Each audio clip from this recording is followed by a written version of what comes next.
What's going on, guys? This is Joe, and I am back with some more Guilds of Ravnica pre-release pack openings. Yes, I did say Guilds of Ravnica, not Ravnica Allegiance, despite the fact that it is the end of Guilds of Ravnica at this point. But we had 5 left over, and it has been a while since I've opened some product, and so to get me geared up for Guilds of Ravnica, for Ravnica Allegiance. See, I did it already. I have these to open. I still had one of each.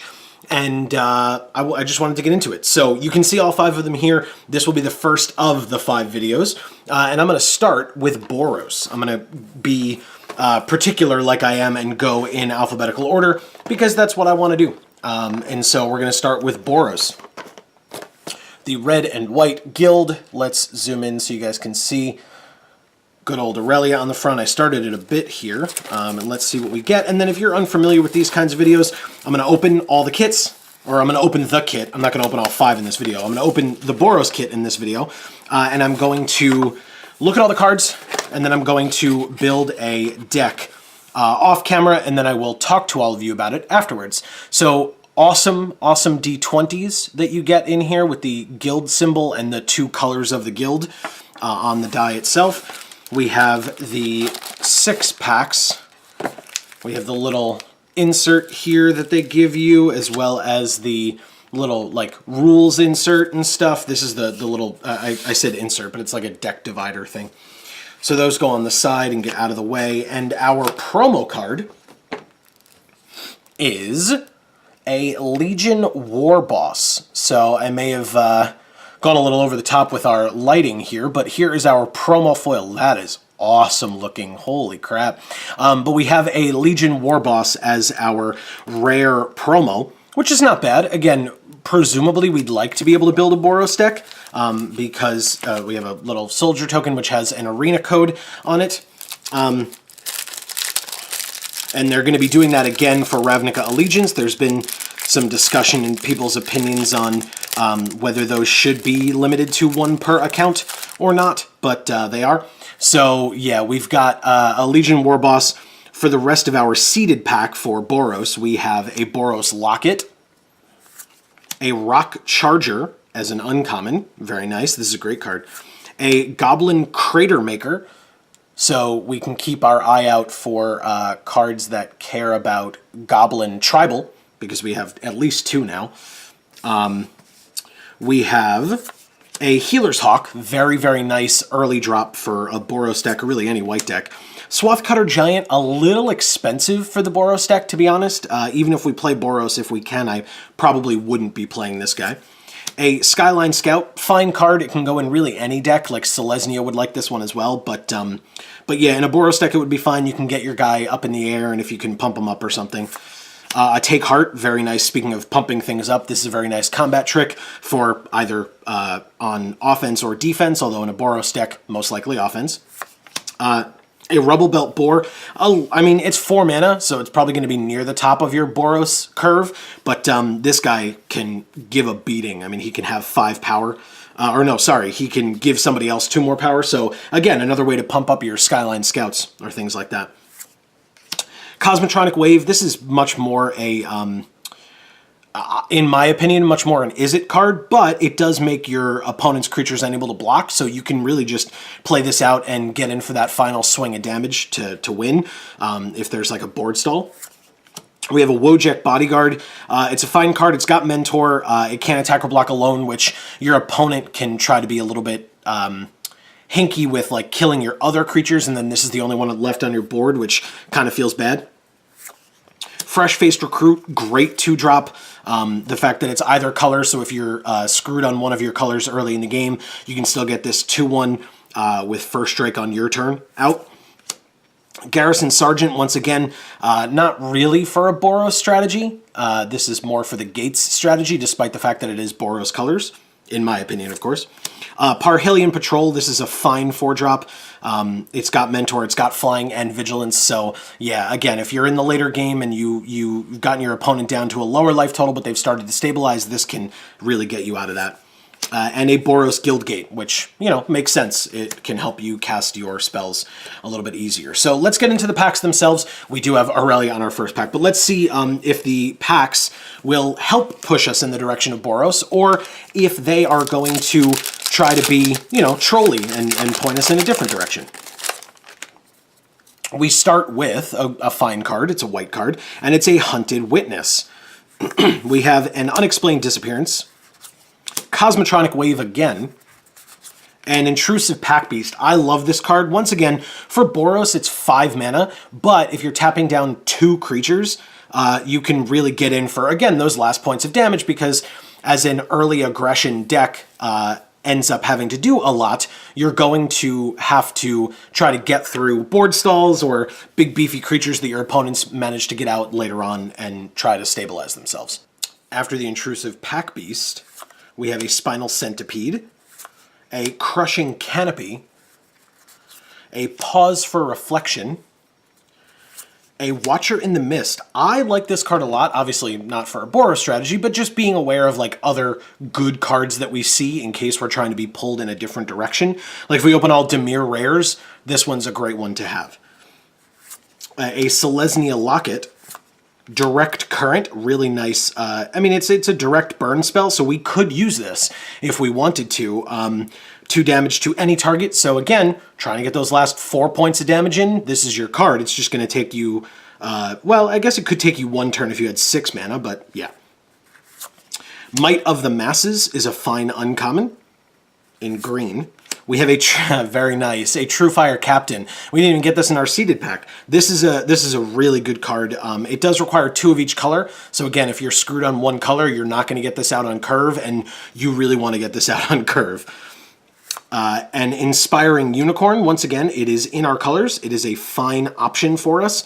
It's 4 mana. So, so far, I think our 4-drop slot is pretty stacked. We'd have to make some decisions in deck building. And our rare or mythic is a Citywide Bust. So this is something that would work well for Boros.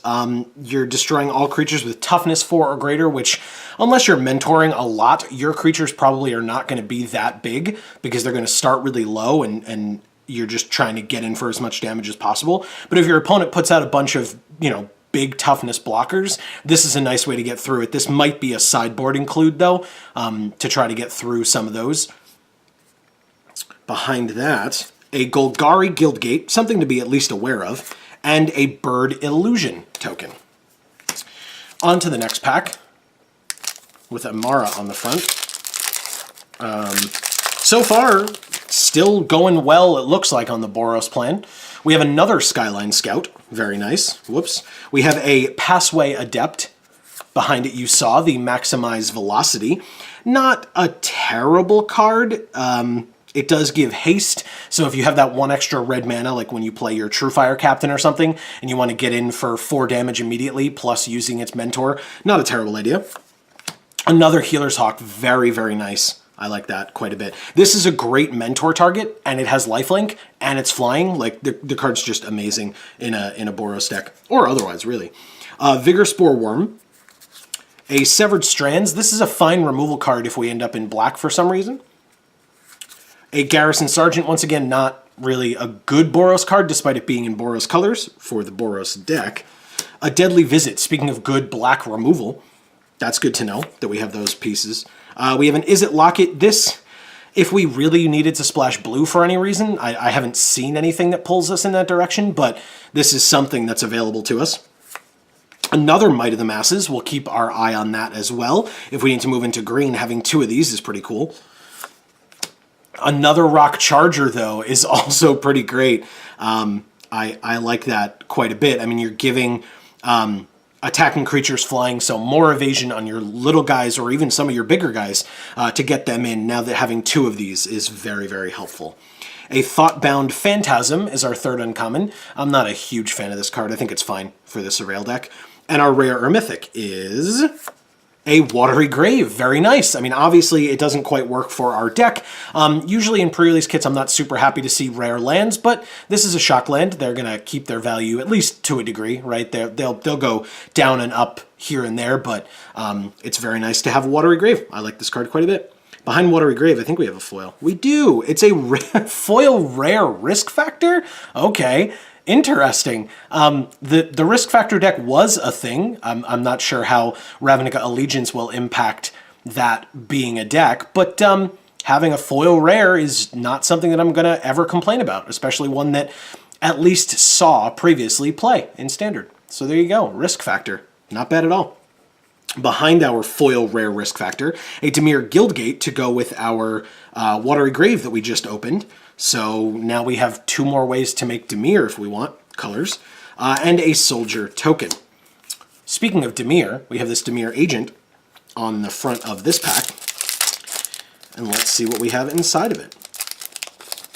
Here's a card that could work for our deck if we're playing Boros that we haven't seen yet. A Sure Strike. Very good way if they block with something big or they do something a little bit unexpected. This is a nice way to allow your creature to live through maybe some combat tricks or whatever.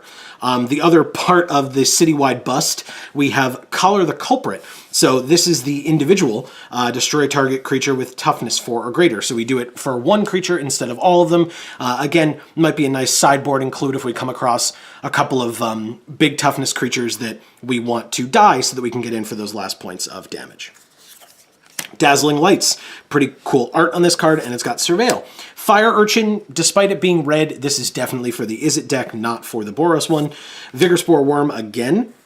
Severed Strands again. More black removal is good. Gravitic Punch. It's got the Izzet symbol, but again, if you've got a bigger creature and you can't attack with it, this is a nice way to get those points of damage in. Also, again, though, it's 4 mana. So, again, some tough decisions that we're going to be making in deck building here. Another Watcher in the Mist. Not a terrible Dimir deck, I think, shaping out in this box as well. A Pause for Reflection. A Rosemane Centaur. Beautiful colors on this art. I love that so much. And clearly with Convoke, this is, and the colors, it wants to be a Selesnya include.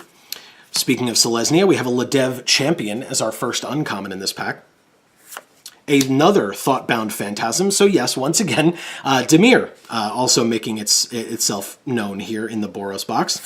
And a World Soul Colossus. So very Selesnya so far towards the latter end of this pack, although, again, Dimir making its presence known. And our rare or mythic is a Beast Whisperer. Fine card, not for what we've seen so far, although again, with Selesnya kind of rearing its head in this pack, maybe, but we're definitely still leaning towards Boros. There's been a lot of help for us so far. An Izzet Guildgate behind that, and an Elf Knight token. 2 packs left. We have Ral Zarek on this pack. Let's see what Ral has for us. Wow, very nice. We start with another Healer's Hawk. I will put every Healer's Hawk I open into my deck very, very happily. So here's a 3rd Healer's Hawk. Dazzling Lights again. Fire Urchin again, in our colors, but not really for us. Urban Utopia. This is a way to fix your mana, but you need the green first, so in our deck, not so much a thing. We have a Bartizan Bats, fine flying creature. A Whisper Agent, once again, good for Dimir. A Capture Sphere, very interesting card. With Flash, good piece of removal. I like that. And Erstwhile Trooper. Not so many, I mean, besides the Healer's Hawk, which I'm super happy about, not so much for us in this pack, to be honest. Aha, okay. A Maniacal Rage. This is fine. This is a fine card, and it works in 2 different ways for the Boros deck specifically, and really for any deck, but the fact that you can give one of your creatures +2/+2, you don't care that your creature can't block because you don't want to be blocking in a Boros deck, or you can put it on one of their big creatures, and if you're just trying to, again, get in for those last couple of points of damage, if they have 1 blocker on the field, you now make it unable to block, and you swing in and you can win. So Maniacal Rage definitely has a couple of different uses. So I like this card quite a bit. We have a Hired Poisoner, Death Touch 1/1 for 1. Nightveil Sprite, yeah, some good Dimir stuff as well. So we have a Nightveil Sprite uncommon. Circuitous Route, as our second uncommon, and a Creeping Chill as our third. Yeah, very little for us in this pack, to be honest, if we're going Boros. And our rare or mythic is an Experimental... Wow, we got Risk Factor and Experimental Frenzy, huh? Okay, interesting. Still not something that I'm going to be... I mean, maybe the Risk Factor, but I probably wouldn't put either in the deck. They're not what Boros wants to be doing. It's very much more... Is it? And honestly, for these two, probably leans more towards Constructed. But after Experimental Frenzy, another Golgari Guildgate with my favorite Guildgate art, and a Goblin token similar to the Legion War Boss. So there you go. We've got our token for that guy as well. We have our final pack with our girl Vraska on it, the kind of headliner of the set, despite the fact that we haven't seen a ton of Golgari. We've seen some. We start with a pretty fine card, Insworn Companions. Again, it's white. It definitely wants to be in the Selesnya strategy, but it's a fine card. We could play it if we really needed it. Maximize Altitude, so this is the Maximize Velocity equivalent in blue, and it gives flying instead of haste. We have a Torch Courier, once again, a fine card. I would probably prefer other creatures if I could put them in, but if I need more bodies, a 1/1 for 1 that eventually we can sacrifice to give one of our later drops haste, not bad at all. We have a Never Happened. It never happened. Don't worry about it. It never happened. We have a Hitchclaw Recluse. Not really for us, but a fine card. Another Whisper Agent. Keep our eye on that Dimir deck. Another Capture Sphere. So, one, I'm sensing a pattern, but two, this is fine. This is great. I like that quite a bit. We have another Erstwhile Trooper. Yeah, they're just going in the same order as they did in the last one. And a Maniacal Rage, like I said. So here's another Maniacal Rage. Putting in a second one is a little bit tougher. Enchant creatures are a thing that are tough to decide on. If your opponent has a bounce effect or something like that, or a kill spell at instant speed, they just 2-for-1 you. And in a Boros strategy, when you're trying to kind of dump your hand on the table as quickly as possible, there aren't a lot of ways to refill your hand to come back from 2-for-1s. And especially if they have like bounce effects, which are in blue, if they have draw effects that are in blue as well, then they're gonna have a lot more card advantage on you. So yeah, it's kind of tougher to decide to include the second one, but maybe we do. We'll have to see. Another Hired Poisoner. Yeah, this is like the same pack. Our uncommon is a Mulder Hulk, our first uncommon. A Chemister's Insight, a fine blue card. Not really what we're trying to do, but a great card. And a Gird for Battle. This is a very nice include in Boros. It is a sorcery, but we can pump up 2 of our creatures with counters. If those creatures had Mentor, we can really mess up our opponent's combat math if they kind of counted on a Mentor creature not being able to pump up something with the same power. Now we can put a +1/+1 counter on one of those creatures, have it mentor the other one when it attacks, and you've just messed up their math completely. Ooh. And our rare is a Swift Blade Vindicator. Speaking of good mentor targets, a Double Strike Vigilance Trample. Very, very nice card for 2 mana. Absolutely fantastic. Behind it, and yeah, that's almost definitely going in. Here's another Dimir Guildgate for us, and a Soldier token. So guys, I will be back in a second to see what we can make. Are we going this route, or are we going this route? Stay tuned to find out. So, here is the deck that we came up with. With Legion War Boss as our foil or promo rare, Swiftblade Vindicator getting open, which was a very nice open, double Rock Charger, triple Healer's Hawk, Parhelion Patrol, True Fire Captain, things like that. Like, this is the deck that I wanted to make. Usually when I've made Boros decks in the past, either at pre-release or even in draft, you can easily win with no rares in Boros. And so even though we didn't get, like, I think the problem is we didn't get anything like, we got no Sky Knight Legionnaires, which are kind of a big part of the deck, 2/2 flying haste for 3. But we do have the Rock Chargers. I think my like wish for this deck, like Magical Christmas Land, would be like just doing everything on this Swiftblade Vindicator, right? Giving it Sure Strike, Maniacal Rage, Take Heart, making the Rock Chargers make it fly, and things like that. I mean, obviously, like I said, same thing with the Healer's Hawk. We could just be gaining tons of life. Parhelion Patrol, just using like things like Mentor from the Parhelion Patrol, getting the Intrusive Pack Beast down super late and tapping something down or 2 things down. We can Gravitic Punch and then attack with something like the Swiftblade Vindicator. So, but it's not my only plan. So if they have spot removal for it, that's not a big deal because, like I said, we do have a lot of flying as well. Between the double rock chargers that give other things flying, we have 2 Skyline Scouts and 3 Healer's Hawks. What we don't have a lot of is Mentor, which we should have a lot of. We have the Wojek Bodyguard, the Parhelion Patrol, and the True Fire Captain. And that's kind of it. But we have a lot of targets for Mentor in Torch Courier, the Healer's Hawks, Hunted Witness, like a lot of these lower drop things. And we have some direct damage, indirect current, and Gravitic Punch. So I think this deck could get there. I think it's missing a lot, to be frank. I made a Dimir deck. It wasn't incredible either. Like, the removal is fantastic, don't get me wrong, and especially in comparison to this deck where our removal consists of, like, direct current and like 1 combat trick and take heart and sure strike. The removal in this deck is not great, but it's not really supposed to be. I mean, I guess we could have gotten some white O-ring effects or things like that, or pacifisms or whatever, but yeah, this is the deck that I ended up coming up with. Also, if you notice, if you have a keen enough eye, there are 24 cards here. I couldn't quite decide on a cut, plus the fact that our curve is really low. Look at all our 1 and 2 drop creatures here. So if you have an idea of something that I should have cut to put in that 24th land, just so we make sure that we hit every one of our land drops up to 5, since the top of our curve is literally 1 5-drop, either as a creature or a spell. Like I said, our 4-drop slot actually was not as contentious as I thought it would be, especially in comparison to 1, 2, and 3. But yeah, let me know if you think I should have made another cut, or if you agree with me that the curve is low enough that that 23 is not, or 24 is not too much that big of a deal. I don't know why I couldn't speak there. And I chose not to put in the Boros Guildgate as well. It's a tap land, so it's really slow. It feels really bad to have to play a tap land and then not be able to put out a 2-drop or a 3-drop and just not be able to put things out on curve. Feels really bad in an aggressive Boros deck like this. So, and with only 2 colors, it's not that hard to hit our mana.